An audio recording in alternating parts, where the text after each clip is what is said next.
Welcome back to Taiwan Outlook. Our guest today is Cheng. She is the advisor to the National Women's League. We've been talking about the women leaders in Taiwan. Ms. Cheng, we've been talking about our NGOs' international involvement or in participation. But apparently, they have some difficulties in building up their capacities. But leadership is very important. How do you see, in general, the performance of women leaders in Taiwan? Actually, when we talk about women's leaders with those NGOs, when you look at them, they are motherly-like, And I sometimes say when a gentleman who runs an NGO, he runs the NGO like an enterprise. But when a women leader, they run the NGO, it's like a family business. Is it good or bad? Oh, it's good. It's warm. Yeah, it's warm. And everybody's just like a big family. And you will see the president, her daughter-in-law, her sisters, her relatives are all the members, the strong support for her. And in Singapore, I remember a few years ago, I was in ASEAN Confederation of Women's Organization. They're talking about one term. I was very curious, mentor. And they keep saying we should mentor, to try to find a capable young woman. And you just take her around the world, all the international organizations to cultivate her or educate her to be the future leader. That was the first time I heard about that word. And when I came home, I think over and over, I think mentor is a very good word, a term. See, like for myself, I think somebody must take me as a, as a mentor. And it took me around the world for the past 30 years to join the international conference activities. And no government people give me any support besides the financial support from the Ministry of Foreign Affairs. That's right. Okay, so actually women leaders, most of them are like volunteers. They don't get paid. I see. They do the voluntary job for their lifetime. They contribute money, time, and whatever. So they're in general self-taught. They don't really learn from any mentor, right? And also they must have a very strong family backup. I see. So most of the women leaders are business tycoons' wife, high-ranking officers' wives, and not really those professional people. But one thing good is about those women leaders, it's easy to raise funds. I see. I remember YWCA, for instance, in New York, they have a high-rise building. That's YWCA. At that time, Rockefeller's sister was the president of YWCA of the United States. Later on, they say because it's a grassroots movement, so they need professional people, lawyer, teacher, professor, whatever. Then they keep selling that building out. Now the building is out. And some of the branches or office are closed down because they lack of money. So it's hard to say what kind of women leader is better for NGOs. Yeah, but in addition to the leadership, professional leadership, apparently you also need professional staffers. And apparently in this kind of small, medium-sized in general, NGOs in Taiwan, do you think they get good trainings in terms of how to run their NGOs? You know what? I think the UN NGOs, actually, all the NGOs have a good training system. For instance, like YWCA, they keep training worldwide. Sometimes in Switzerland and sometimes in Australia, they get all the young leaders under the age of 30. To go there for like maybe 6 months training. So Taiwan also send young girls over there? Yes. But the thing is, you have to sign contract with YWCA. After the training, you have to work for a period of time. I see. Otherwise, you have to pay back the expenses. Okay. So each NGO has that training system, and UNIFEN also gives that support too. So it's a processing. And I remember a few years ago in Taiwan, we also have a young leadership training program by Girl Scout. They're sending all the Asian Girl Scouts from 27 countries together here in Taiwan to get the training. And the Asian region headquarters send their trainer come over to help us out. All the speakers and everything, they send it from the headquarters from London too. But these are international trainings, and every country has its own unique situation. And sometimes the training should be localized some way or another. Do you think that many of the NGOs, women's NGOs in Taiwan, have that kind of accessibility to trainings? No. No, and that's the problem? Most of them are not, because they sometimes they just get your friend in the organization. Actually, it's not the one who's supposed to qualify for that job. So actually, we need the leadership, or we also need capable staff.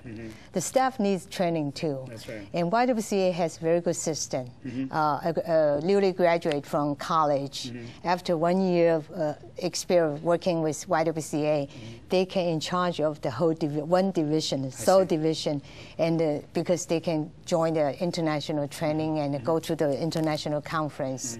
They become very educated. And how about women leaders in other, other countries, other fields such as politics, business, and so on? One thing good, I think women in Taiwan, the participation in politics is very successful. I remember in 1991, Anna Lu, the vice president, and I were invited by Asian Foundation to visit United States Democratic Party and Republican Party to see how the women's participation in politics. Actually, you compare the number women. Congresswomen? No, in general. I think Taiwan's women are achieve more than most of the country, except those from Northern Territory. In the United States, you don't see many women in the Senate. Also the Congress. But in Taiwan, you get 30% were elected this time, right? And also in the cabinet, you have 25%, almost a quarter of the female members. That's right. That's very, very good things. But the thing is, in some of the Asian countries, they have a female premier, a female president, like in Indonesia, Philippines, and Australia, they have a lot. So Anna Lu was very ambitious to get involved there, and I think she has been very successful. And we are looking forward, for more women to get to that, high-ranking officer. Do you think that our Chinese people are ready for female prime minister or even president for this country? I really don't think so, because that job had a lot of people want to be the president or vice president, and also the prime minister. The competition is really sharp, very sharp, and very tough. The higher you get, the sharper you get. That's really tough. It's not easy. But for an election, only the general, the House, legislature and the local representative.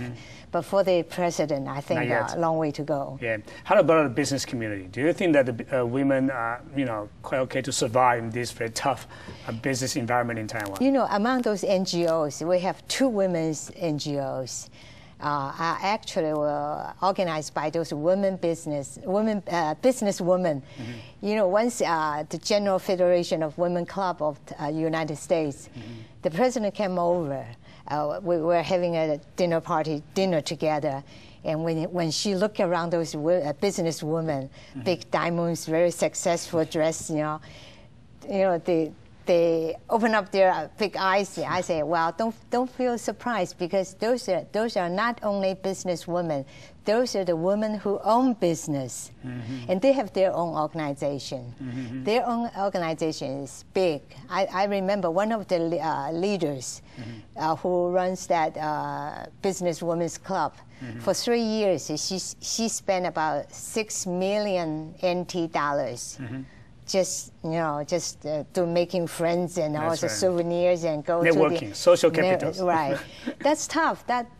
Well, that's a lot of money for most of the women. That's right. So it's not easy because.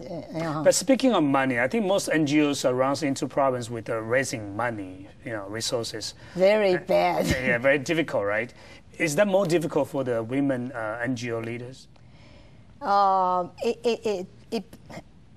I mean, it's not really, you can say it uncommonly. Some of the organizations are very nice, like YWCA, they have their own building. Yeah. Yeah, and Girl Scout, they have their own building, but most of the NGO, no building. Oh, share building, share office. No, not only share office. Actually, the office follow through the president's. That's right. When the president is changed, the address change again. You have to reprint the envelope and everything. Yeah. So it's very difficult. The reason for YWCA, why they have that building, because Cecilia Ku, CK Ku, Ku Zhenfu, actually at that time, their banks actually make a big loan, and also at that time, they have a lot of foreign, you should say diplomatic corps people, ladies. Yeah. They joined to make a big fundraising party. So they make a big fund to build that building. When the first 20 years, from first floor to the sixth floor, are actually owned by the bank. The bank. We only use 6 up, and from year by year, we keep saving a lot of money. Now the whole building belongs to YWCA. Girl Scout has their own building because we get lots of money by fundraising because they're capable leaders. I think there's also make people in World Bureau was so surprised. They said, how did you make it? Because it's very difficult.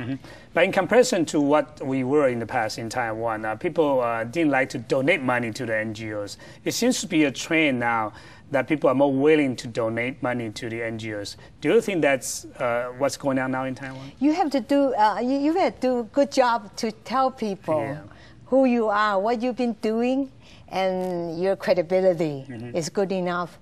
Of course they will. Like sometimes I see the donors list from YWCA. Every month they have a donors list. Yeah.